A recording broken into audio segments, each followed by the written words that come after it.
नमस्कार दोस्तों, मैं अर्जुन आपका स्वागत करता हूँ एस टी बाय अर्जुन के यूट्यूब चैनल में। तो दोस्तों, आज की हमारी क्लास है संघ एवं उसका राज्य क्षेत्र के बारे में जो है आज की हमारी पहली क्लास है। तो दोस्तों, वीडियो को अंत तक जरूर देखना ताकि सभी क्वेश्चन जो है आपको आसानी से याद हो जाएं। साथ ही दोस्तों, अगर आप हमारे चैनल पर पहली बार आएँ तो हमारे चैनल को भी सब्सक्राइब कर लीजिएगा, साथ ही बेल आइकन को प्रेस कर लीजिएगा ताकि हमारे आने वाले वीडियो का नोटिफिकेशन जो है आप तक पहुँचता रहे। चलिए दोस्तों, वीडियो को स्टार्ट करते हैं।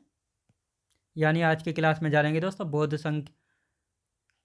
संघ एवं उसका राज्य क्षेत्र के बारे में जो है जानेंगे। और आज की जो है हमारी पहली क्लास है दोस्तों। हमने कल की क्लास में जो है जाना था, अनुसूचियों के बारे में जो है पढ़ रहे थे, जिसमें से हमने अनुसूची 6, 7 और 8 के बारे में जो है जाना था।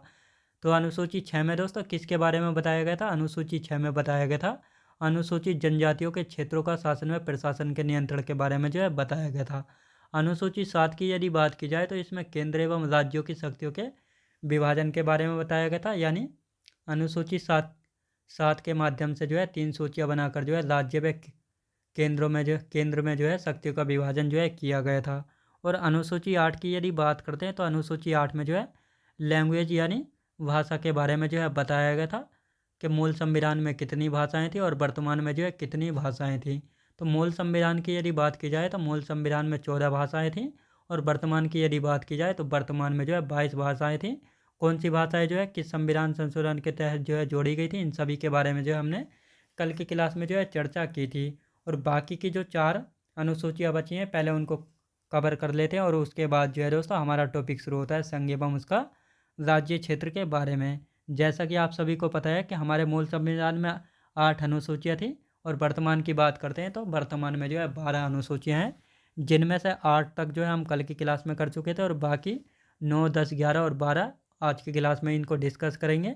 तो यदि अनुसूची 9 की बात की जाए तो अनुसूची 9 में जो है दोस्तों किसके बारे में बताया गया और इसे कौन से संविधान संशोधन अधिनियम के तहत जो है जोड़ा गया था। तो अनुसूची 9 की यदि बात की जाए तो इसको जो है प्रथम संविधान संशोधन अधिनियम 1951 के तहत जो है जोड़ा गया था। और इसमें जो है भूमि सुधार के बारे में जो है बताया गया था। किसके बारे में? भूमि सुधार के बारे में जो है बताया गया था। तो यहाँ पर दोस्तों हेडिंग डालेंगे अनुसूची 9। अनुसूची 9 की यदि बात करते हैं तो इसको जो है कौन से संविधान संशोधन अधिनियम के तहत जो है जोड़ा गया था? तो लिखेंगे इसको प्रथम संविधान संशोधन अधिनियम 1951 के तहत जो है अनुसूची 9 को जो है जोड़ा गया था। इसमें जो है किसके बारे में बताया गया? भूमि सुधार के बारे में बताया गया। भूमि सुधार के बारे में जो है बताया गया अनुसूची 9 में। याद रखें दोस्तों, किसके बारे में? भूमि सुधार के बारे में जो है बताया गया। और साथ ही दोस्तों यहाँ पर जो है नोट करके लिखेंगे कि इसमें दिए गए विषय, यानी जो अनुसूची 9 में दिए गए विषय हैं तो उनको जो है न्यायालय में नहीं लेकर जा सकते हैं। याद रखेंगे, इसमें दिए गए विषय न्यायालय में नहीं ले जा सकते हैं। तो ये किस में कहा गया? अनुसूची 9 में जो है कहा गया है। याद रखें दोस्तों। अब बात करते हैं अनुसूची 10 की। अनुसूची 10 की यदि बात करते हैं तो अनुसूची 10 को जो है कौन से संविधान संशोधन अधिनियम के तहत जो है जोड़ा गया और इसमें जो है किसके बारे में जो है चर्चा की गई है? तो अनुसूची 10 की यदि बात की जाए तो अनुसूची 10 को जो है 52वां संविधान संशोधन अधिनियम 1985 के तहत जो है जोड़ा गया, और इसमें जो है दल बदलने पर जो है रोक लगाई गई है। याद रखें दोस्तों, किस पर रोक लगाई है? दल बदलने पर जो है रोक लगाई गई है। अब ये दल बदलना होता क्या है?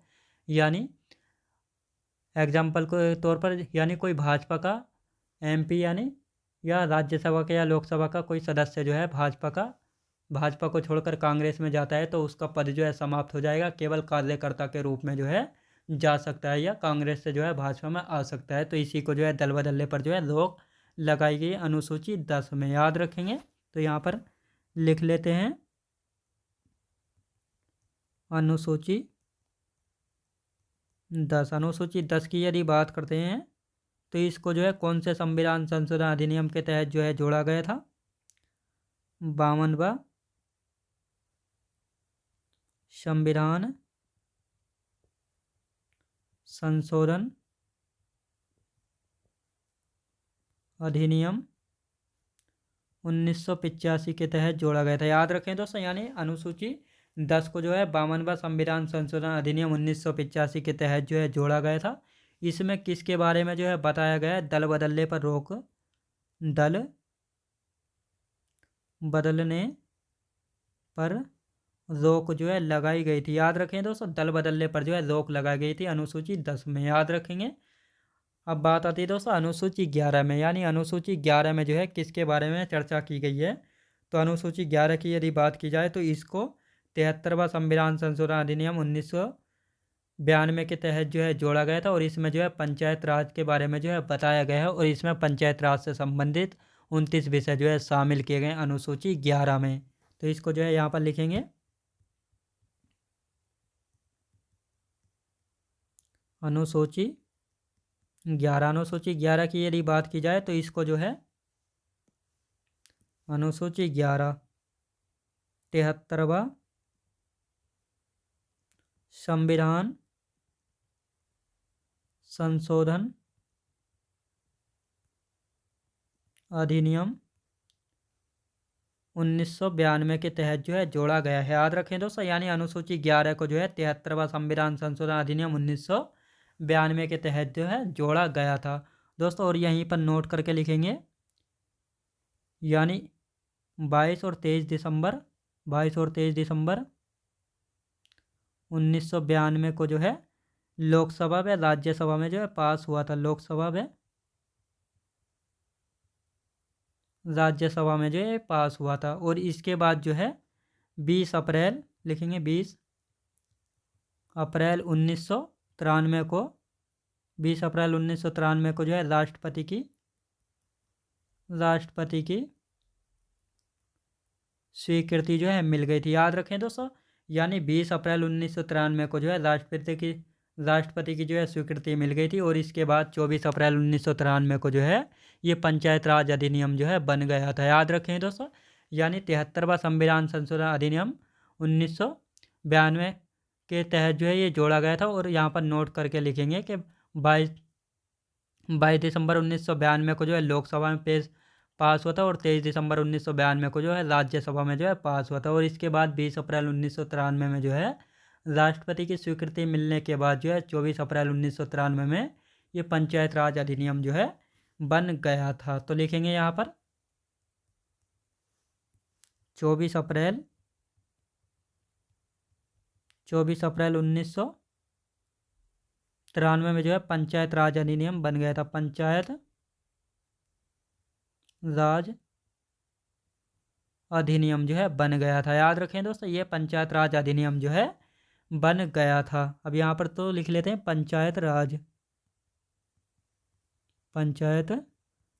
कितने विषय जो है शामिल किए गए थे? 29 विषय शामिल किए गए थे। 29 विषय जो है शामिल किए गए थे। याद रखें दोस्तों, कितने विषय जो है इसमें शामिल किए गए थे? 29 विषय जो है इसमें शामिल किए गए थे। अब बात आती है पंचायत राज अधिनियम लागू करने वाला प्रथम राज्य कौन सा था? तो प्रथम राज्य की यदि बात की जाए तो प्रथम राज्य था एमपी। याद रखेंगे, एमपी यानी मध्य प्रदेश जो है पंचायत राज अधिनियम लागू करने वाला प्रथम राज्य था एमपी। अब पंचायत राज व्यवस्था लागू करने वाला प्रथम राज्य कौन सा था? तो प्रथम राज्य पंचायत राज अधिनियम और पंचायत राज व्यवस्था दोनों अलग अलग क्वेश्चन जो है यहाँ से बनते हैं। पंचायत राज अधिनियम लागू करने वाला पहला राज्य था मध्य प्रदेश, और पंचायत राज व्यवस्था लागू करने वाला प्रथम राज्य था राजस्थान। याद रखेंगे। तो यहाँ पर इसको भी लिखेंगे, नोट करके लिख लेते हैं। पंचायत राज व्यवस्था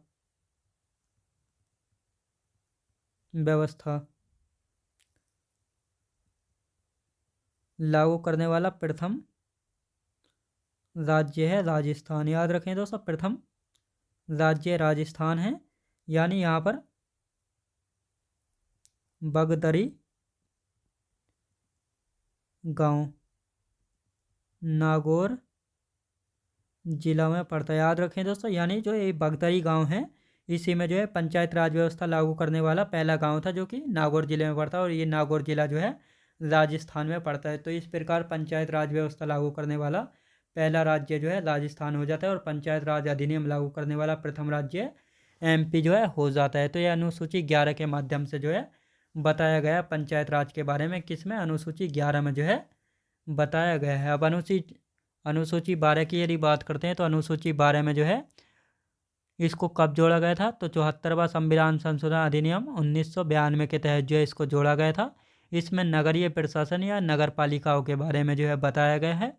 नगरीय प्रशासन या नगर पालिकाओं से संबंधित जो है कुल कितने विषय जो है इसमें शामिल किए गए हैं, तो कुल 18 विषय जो है इसमें शामिल जो है किए गए हैं। तो यहाँ पर जो है हेडिंग डालेंगे अनुसूची 12।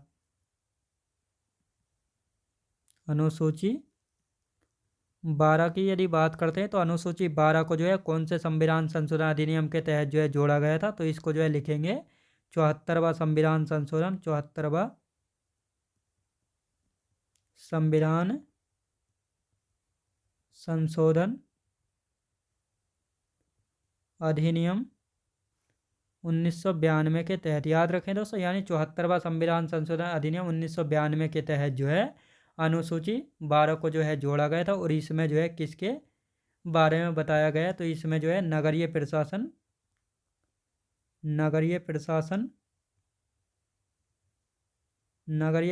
या नगर पालिकाएं, याद रखें दोस्तों, नगर पालिकाओं के बारे में जो है बताया गया है। और नगरीय प्रशासन या नगर पालिकाओं से संबंधित जो है इसमें कितने विषय जोड़े गए अनुसूची 12 में, तो कुल 18 विषय जो है इसमें शामिल किए गए अनुसूची 12 में। याद रखें दोस्तों, तो ये हमारी अनुसूची 9, 10, 11 और 12 में जो है हमने जाना है अच्छे से क्या इनके बारे में जो है क्या क्या बताया गया। यानी बात करते हैं अनुसूची 9 की, तो अनुसूची 9 को जो है प्रथम संविधान संशोधन 1951 के तहत जो है जोड़ा गया था, जिसमें भूमि सुधार के बारे में बताया गया है। अनुसूची 10 की यदि बात करते हैं, तो अनुसूची 10 में जो है 52वां संविधान संशोधन अधिनियम 1985 के तहत जो है इसको जोड़ा गया था, और दल बदलने पर जो है रोक लगाई गई थी अनुसूची 10 के माध्यम से। अनुसूची 11 की यदि बात करते हैं, तो इसमें इसको 73वां संविधान संशोधन अधिनियम 1992 के तहत जो है जोड़ा गया था, और इसमें पंचायत राज के बारे में बताया गया, और पंचायत राज से संबंधित इसमें 29 विषय जो है शामिल किए गए हैं। इसके बाद 22 और 23 दिसंबर 1992 को जो है लोकसभा व राज्यसभा में पास होता है, और इसके बाद 20 अप्रैल 1993 राष्ट्रपति की स्वीकृति मिलने के बाद 24 अप्रैल 1993 को जो है पंचायत राज अधिनियम बन जाता है, और पंचायत राज अधिनियम लागू करने वाला प्रथम राज्य बन जाता है एमपी। और पंचायत राज व्यवस्था लागू करने वाला प्रथम राज्य कौन सा है, राजस्थान है, याद रखेंगे। और अनुसूची 12 में 74वां संविधान संशोधन अधिनियम 1992 के तहत इसको जोड़ा गया। नगरीय प्रशासन व नगर पालिकाओं के बारे में बताया गया है, और नगर प्रशासन व नगरीय पालिकाओं से संबंधित जो है इसमें कुल 18 विषय जो है शामिल किए गए हैं। तो ये हमारा अनुसूचियों का यानी शेड्यूल्स का टॉपिक जो है ख़त्म हो चुका है। अब हमारा आज का टॉपिक शुरू होता है संघ एवं उसका राज्य क्षेत्र। तो अब यहाँ पर दोस्तों हेडिंग डाल लेते हैं संघ एवं उसका राज्य क्षेत्र। संघ एवं उसका राज्य क्षेत्र, तो ये आज का हमारा टॉपिक है संघ एवं उसका राज्य क्षेत्र। तो दोस्तों सबसे पहले आप जानेंगे यहाँ पर, सबसे पहले दोस्तों संघ का मतलब जान लेते हैं। यानी संघ का जो है भारत में संघ का मतलब अलग है, लेकिन इसका इंग्लिश में मतलब अलग है। यानी इंग्लिश में जो है इसका मतलब है फेडरल, और भारत में इसका मतलब है यूनियन। यानी भारत में जो है संघ का मतलब है यूनियन। तो इन सभी के बारे में जो है अच्छे से जानेंगे, ताकि आपको जो है सभी कुछ अच्छे से जो है समझ में आ जाए। तो यहाँ पर देखते हैं संघ। तो संघ का जो है दोस्तों अलग अलग मतलब है यहाँ पर, यूनियन, तो यूनियन और फेडरल, यूनियन और फेडरल। तो ये फेडरल व्यवस्था जो है कहाँ पर अपनाई जाती है, और यूनियन व्यवस्था जो है कहाँ पर अपनाई जो है जाती है। तो यहाँ पर यूनियन व्यवस्था की यदि बात की जाए, तो यूनियन व्यवस्था और फेडरल व्यवस्था में क्या अंतर है। तो यूनियन व्यवस्था की यदि बात की जाए, जिस प्रकार भारत में बहुत सारे राज्य हैं, यानी भारत में जो 28 राज्य हैं, तो भारत में जो है यूनियन व्यवस्था अपनाई जाती है। यानी भारत से अगर कोई भी राज्य जो है भारत का A to Z, महाराष्ट्र ले लो, कर्नाटक है, बेंगलोर नहीं तो सब महाराष्ट्र हो गया, महाराष्ट्र है, कर्नाटक, गुजरात, कोई भी A to Z राज्य जो है भारत से अलग नहीं होता है, क्योंकि भारत में जो है यूनियन व्यवस्था जो है अपनाई जाती है। लेकिन फेडरल व्यवस्था, यहाँ पर यूएसए के एग्जाम्पल ले लेते हैं। यूएसए में जो है जैसे न्यूयॉर्क है, वाशिंगटन डीसी है, कैलिफोर्निया है, अगर ये चाहें तो अमेरिका से जो है अलग हो सकते हैं। यानी फेडरल व्यवस्था जहाँ पर अपनाई जाती है वहाँ पर जो है राज्य को देश से अलग होने का अधिकार होता है, यानी स्वतंत्रता होती है। लेकिन भारत में यूनियन व्यवस्था अपनाई जाती है, तो इसलिए भारत में जो है कोई भी राज्य भारत से अलग नहीं होता है। यानी भारत में किसी भी राज्य को स्वतंत्रता नहीं है देश से अलग होने की। तो ये फ़र्क है दोस्तों यूनियन और फेडरल में, याद रखेंगे। तो अब इसको लिख लेते हैं। भारत भारत में राज्य देश से अलग नहीं हो सकते हैं, याद रखें दोस्तों। यानी भारत देश में जो है राज्य देश से अलग नहीं हो सकते। लेकिन यूएसए की बात की जाए तो यूएसए में राज्य देश से अलग हो सकते हैं, याद रखें दोस्तों, अलग हो सकते हैं। यानी फेडरल व्यवस्था जहाँ पर अपनाई जाती है तो वहाँ पर जो है राज्य को देश से अलग होने की स्वतंत्रता है, और जहाँ पर जो है यूनियन व्यवस्था अपनाई जाती है तो वहाँ पर जो है राज्य को देश से अलग होने का कोई अधिकार नहीं है, कोई स्वतंत्रता जो है नहीं है। अब संघ एवं उसके राज्य क्षेत्र की यदि बात की जाए तो ये संघ और राज्य क्षेत्र जो है संविधान के किस भाग में आते हैं? तो भाग 1 में जो है किसके बारे में बताया गया है? भाग 1 या पार्ट 1 में जो है संघ एवं उसका राज्य क्षेत्र के बारे में जो है बताया गया है। और जिसमें जो है आर्टिकल यानी अनुच्छेद की बात की जाए तो अनुच्छेद 1 से लेकर 4 तक हैं भाग 1 में, याद रखें दोस्तों। भाग 1 में अनुच्छेद कितने हैं? तो 1 से लेकर 4 तक जो है अनुच्छेद है भाग 1 में। अब आर्टिकल 1 की यदि बात की जाए तो आर्टिकल 1 में जो है क्या कहा गया है? आर्टिकल 1 में कहा गया है कि भारत अर्थात इंडिया जो है राज्यों का संघ होगा। ये कहाँ पर कहा गया है कि भारत जो है राज्यों का संघ होगा? तो ये आर्टिकल 1 में लिखा है कि भारत जो है राज्यों का संघ होगा, याद रखेंगे। और राज्यों का संघ होगा। अब राज्यों में जो है किन किन को जो है शामिल किया गया है? तो राज्य शामिल किए गए हैं, यूटी यानी यूनियन टेरिटरीज शामिल किए गए हैं, अर्जित किए गए क्षेत्र। अब अर्जित किए गए क्षेत्र से क्या मतलब है यहाँ पर? जिस प्रकार दोस्तों सिक्किम की जो है एक भारी क्षेत्र था, जिसको जो है हमने भारत में जो है एक 22वें राज्य के रूप में जो है राज्य का दर्जा जो है दिया गया था, तो इसी प्रकार ये एक अर्जित क्षेत्र है। तो इन सभी को जो है आर्टिकल 1 में जो है डाला गया है, याद रखेंगे। किसमें? आर्टिकल 1 में जो है डाला गया। और यहीं पर जो है लिखा गया है कि भारत अर्थात इंडिया जो है राज्यों का संघ जो है होगा, याद रखेंगे। तो यहाँ पर लिख लेते हैं। आर्टिकल 1 की यदि बात करते हैं तो इसमें भारत अर्थात